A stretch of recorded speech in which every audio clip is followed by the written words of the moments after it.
Hi, everyone. Welcome to Everyday Real English from Real Life podcast. Welcome to Real English Podcast. We're so glad you're tuning in.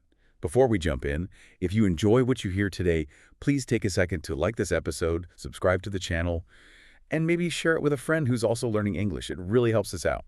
It really does. Okay, so last time in EP.45, we talked about Small Talk 2.0, how to keep the conversation flowing. Remember that? Mm-hmm. We looked at those 4 main ways to keep things moving. Exactly. Asking good follow-up questions was the first one, showing you're really listening. Yeah, and listening for hooks, those little details people drop that you can ask more about. Right. And sharing a little bit about yourself, too, your own experiences to keep it balanced. And finally, shifting topics smoothly, using those transition phrases. Perfect recap. So we know how to keep it flowing, but what happens when it, doesn't flow? Ah, yes, because sometimes conversations just die, right? You hit that wall, that awkward silence. Ugh, yeah. We've all been there. Definitely.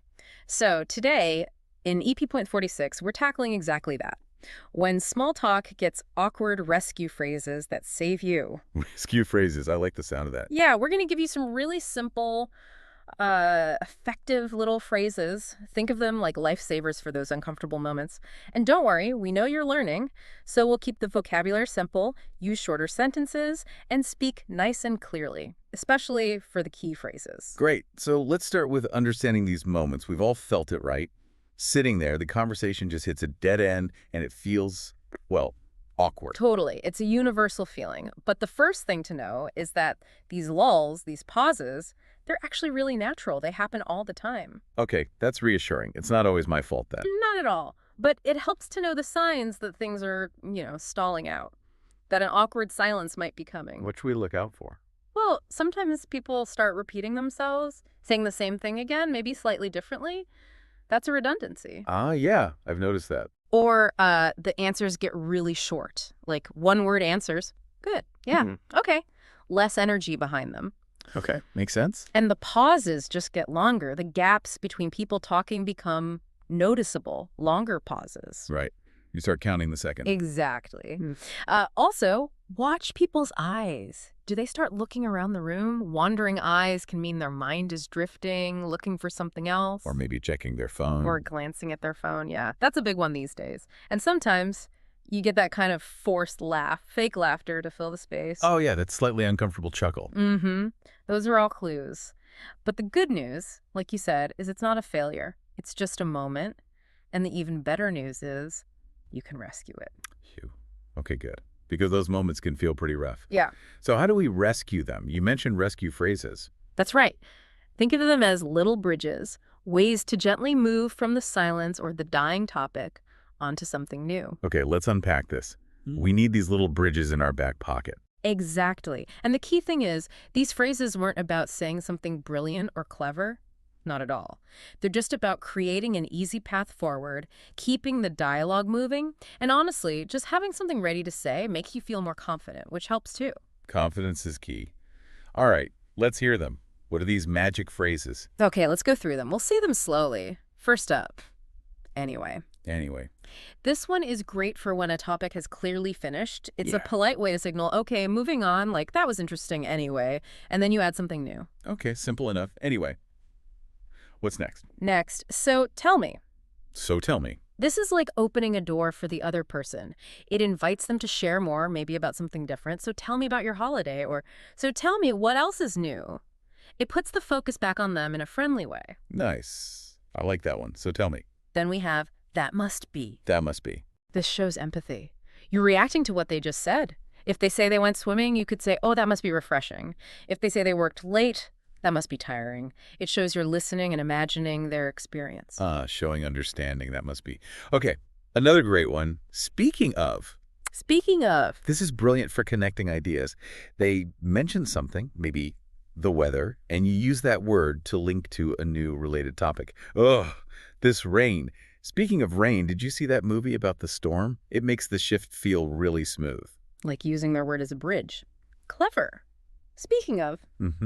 And finally, a super simple, super useful one. What about you? What about you? This is your lifesaver for balancing the conversation. Maybe you've just shared something about your weekend. To avoid just talking about yourself, you finish with, "What about you?" It politely hands the conversation back to them. Essential. What about you? Yeah, that's so easy and effective. Keeps things fair. So these phrases help keep the conversation going back and forth, kind of like conversational tennis, keeping the ball in play. That's a perfect way to think about it. You're just gently hitting the ball back over the net, keeping the game alive. Okay, this makes sense. But hearing it is one thing. Seeing it in action might help. Can we try a little role play? Absolutely. Let's imagine two coworkers. They bump into each other in the hallway or maybe the kitchen. Okay, typical office small talk situation. Right. So version A, this is the awkward one, the fail. Watch how quickly it can die. As coworker 1. Hey, how was your weekend? As coworker 2. Good. Silence. As coworker 1. Okay, we'll see ya. As coworker 2. Yeah, see ya. Oof. Yeah, that felt abrupt. That dead end feeling we talked about. Painful. Right. It just stops. Now let's rewind. Same situation, but this time coworker 2 uses one of our rescue phrases. Listen carefully and feel free to repeat the phrases after me during the pauses. Okay, let's see the rescue. As coworker 1. Hey, how was your weekend? As coworker 2. Good. I relaxed mostly. Anyway, how about yours? Okay, used anyway. To pass it back. As coworker 1. Pretty good. I actually went hiking up Mount Davison. As coworker 2. Oh, hiking. Wow, that must be refreshing. Do you go often? Nice use of that must be. Plus a follow-up question. As coworker 1. Yeah, I try to go most Sundays, clear my head. Speaking of nature, have you ever thought about trying rock climbing? Ooh, speaking of, connecting hiking and nature to climbing. Smooth. As coworker 2. Oh, wow. Not really. Sounds a bit scary, but maybe interesting. What about you? Do you climb? And finishing with, what about you? Perfect tennis volley back. See the difference. Huge difference. That felt like a real conversation starting. Those simple phrases totally changed the energy, didn't they? It went from a dead end to possibilities, making a connection. Exactly. It's not about being a chatterbox. It's just about using these small bridges. And, there's a cultural aspect here, too.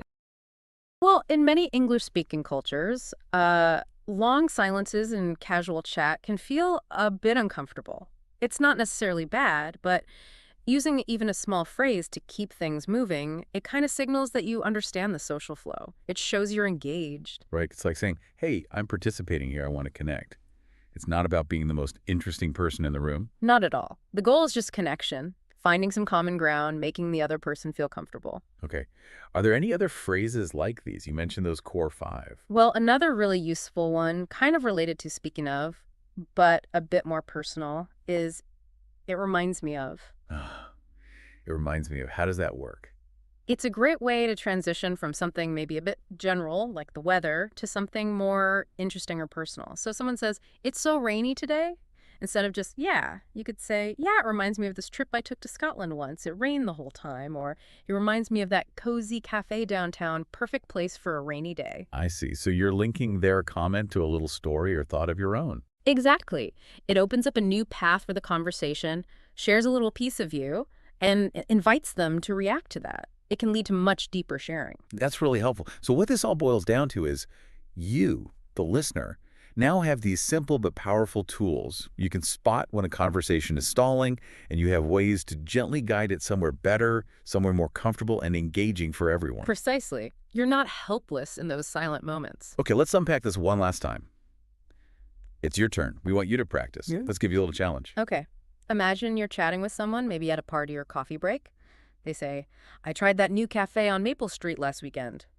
And then silence. They don't add anything else. Awkward pause moment. Okay, listener, think now. Which rescue phrase could you use here? Pause the podcast if you need a second. How could you save this conversation? What bridge could you build? Ready? What did you come up with? There are a few good options. You could show interest and empathy. Oh, really? That must be nice. What kind of vibe did it have? Or you could use it to share and invite back. Oh, cool. I haven't been yet. What about you? Do you like trying new places? Or connected to something else? Yeah. Like, speaking of cafes, have you tried the croissants at the bakery next door? They're amazing. See? Any of those would work perfectly to keep the ball rolling. Great examples. It really shows how flexible these phrases are. So, just to quickly recap the main rescue phrases we talked about today. Remember these. Anyway, for changing the topic politely. So, tell me, To invite the other person to share more, that must be. To show empathy and understanding. Speaking of, to connect to a word or idea smoothly. And what about you? To balance the conversation. Those 5 are your core toolkit. And we saw in the role play how they can take a conversation from awkward silence to a lively exchange. Absolutely. And remember, like any skill playing guitar, learning to cook conversation gets easier with practice. Don't be afraid to try these out.